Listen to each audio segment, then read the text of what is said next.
नमस्ते, मेरा नाम शुभम है और आप मुझे ब्रेन ऑफ बिहार पे देख रहे हैं।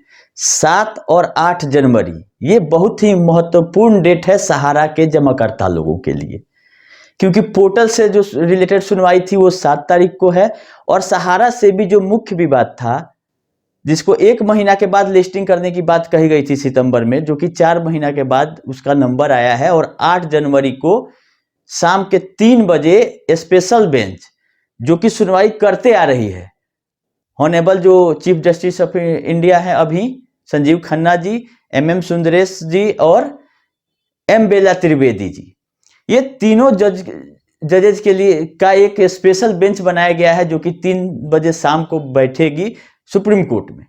और वो सहारा से भी विवाद जहां से उस केस को रोका गया था उससे आगे की सुनवाई वो कोर्ट करेगी।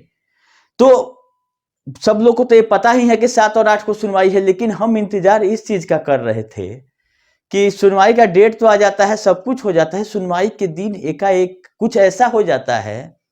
अब वो संजोग होता है या दुर्भाग्य होता है सहारा के जमाकर्ताओं का, ये पता नहीं चलता है कि मामला एकाएक डिलीट हो जाता है।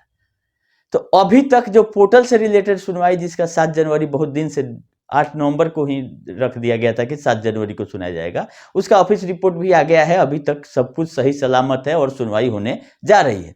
इसमें पोर्टल से रिलेटेड सुनवाई ये होनी है कि जो 30 लोग, लमसम 30-32 लोग केस किए थे अलग अलग कंज्यूमर फोरम में और हाई कोर्ट में, जिनका केस चल रहा था, सबको नोटिस दिया गया था कि आप CRCS से जो पैसा मांग रहे हैं वो अपना स्पेशल पैसा नहीं मांगे, पोर्टल पे अप्लाई करें, ऐसा CRCS का कहना है सुप्रीम कोर्ट में।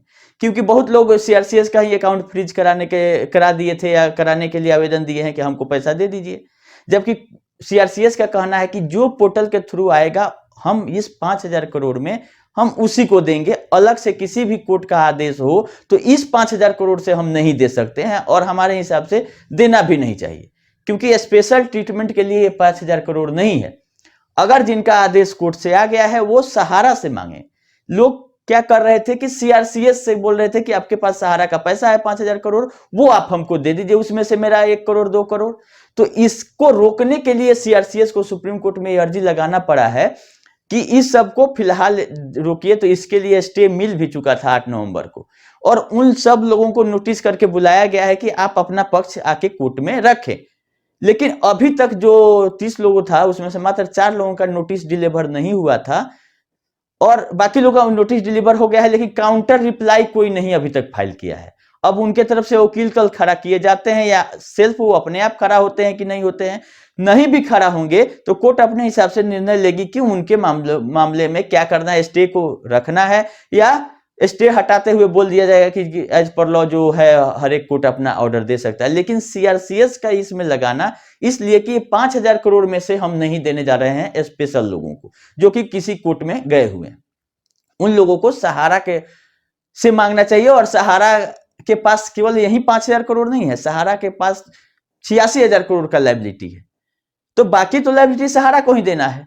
तो किसी भी कोर्ट का अगर आदेश का पालन कराना है CRCS के अलावा तो अलग से पैसा सहारा से वो लोग मांगे, CRCS नहीं। बस इतने का सुनवाई कल उम्मीद है कि होगी। 2 नए IA भी उसमें लिस्ट हुए हैं, देखिए उनका नंबर आता है कि नहीं आता है। जैसा आदेश रहेगा, अपडेट रहेगा, हम आप लोग को अपडेट करेंगे। उम्मीद यही है कि जो लोग 30 लोग को नोटिस गया है वो अपना एडवोकेट खड़ा करके या अपने भी पक्ष जरूर रखे कि पोर्टल पे ये दिक्कत है जिसके चलते हम लोग को केस फाइल करना पड़ रहा है आज के डेट में भी, क्योंकि हमारा ना 5 लाख से ऊपर का हो रहा है मैच्योरिटी, जिसका पूरा होगा हो गया 31 मार्च 23 के बाद उसका क्या होगा, डेथ क्लेम बहुत सारा है दिक्कत पोर्टल में। ये सब चीजों को कम से कम रखें, उनका पैसा CRCS देगी नहीं देगी सेकेंडरी है, लेकिन कोर्ट के संज्ञान में आना जरूरी है कि पोर्टल से क्या क्या परेशानियां हैं।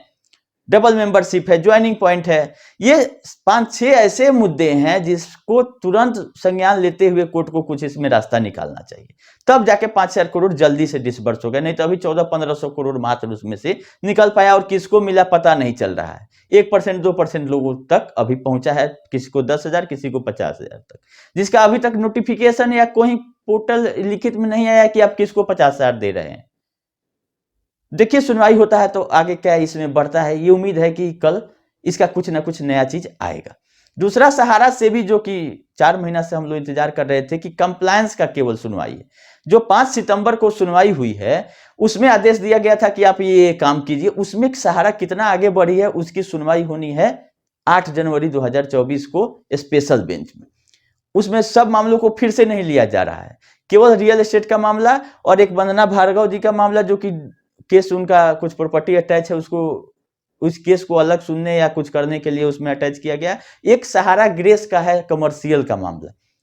तो यही मुख्य रूप से 4 मामले सहारा सेबी में भी लिस्ट हुए हैं, रियल एस्टेट एक हाउसिंग का और एक सहारा इंडिया कमर्शियल का और एक वंदना भार्गव का। इसके अलावा जो भी आए थे अभी उसको नहीं सुना जा रहा है, क्योंकि मेन मकसद है इसका कि जो 1 महीना के बाद बुलाया गया था सहारा को, उसमें क्या क्या ये कंप्लायंस की कि नहीं की, उसका दोनों तरफ से, सेबी के तरफ से भी और सहारा के तरफ से काउंटर एफिडेविट फाइल हो चुका है।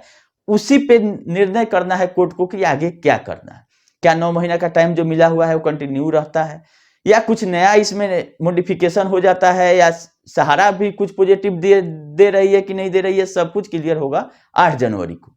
तो इतनी बड़ी सुनवाई का डेट था, परसों ही आ गया था डेट, लेकिन डेट बताने से हम इसलिए डर रहे थे कि कहीं एकाएक फिर से कहीं डिलीट नहीं हो जाए, कुछ भी हो, ऐसा कुछ हो रहा है कि सब कुछ सही रह रहा है लेकिन सुनवाई नहीं हो रही है, उसका आदेश नहीं आ रहा है और जहां के तहां हम लोग जिस हालत में थे उसी हालत में पड़े हुए हैं। खैर, इस बार उम्मीद है कि सहारा सेबी वाला मामला भी 8 तारीख को जरूर और जरूर सुनाया जाएगा, क्योंकि ये दूसरी बार लिस्ट हुआ है स्पेशल बेंच में, तो इस बार डिलीट होने की उम्मीद नहीं के बराबर है। इस बार मामला सुना ही जाएगा और पोर्टल की सुनवाई तो 7 तारीख को है ही। बाकी क्यूसब के लिए अभी इंतजार करिए, 2-4 दिन में उसमें आ जाएगा अपडेट। सहारा लाइफ का जो मामला था वो भी अभी ऑर्डर नहीं आया है, जो सुनवाई हुई थी 12 दिसंबर को। जैसा अपडेट रहेगा हम समय समय पर आप लोग को जैसे करते रहे आए हैं आगे भी करते रहेंगे। अभी आप लोग कल और परसों के सुनवाई पर नजर बनाए रखें, हमको भी कुछ अपडेट मिलेगा वैसे ही हम आप लोग को बताएंगे।